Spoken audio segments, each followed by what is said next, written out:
It means a great deal to have someone of Admiral McRaven's stature.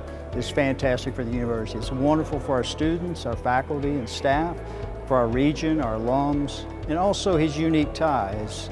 His father's an alum. Dad always viewed Murray State as hallowed ground. He would talk about it as if it were this kind of mythical place. And my father went on to be, I think, the sort of alumni that you would have all been proud of. Admiral McRaven's had a career of national and international service. About 15 minutes into the mission or so, I get a call from the ground force commander.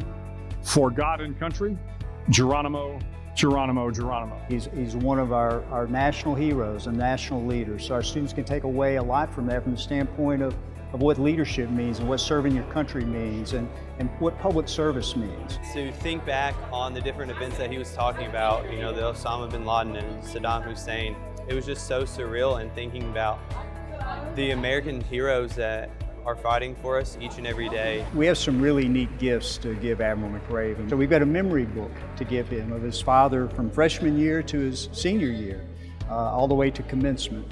We have an original 1939 Shield, the yearbook, that we were able to acquire that belonged to another student, and Mac McRaven, Admiral McRaven's father, actually wrote a note and signed it.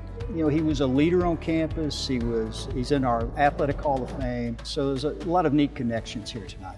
You think about it, those of you that are here that are changing the lives of students, you change the life of one student and you don't know what will happen. That's what Murray State is.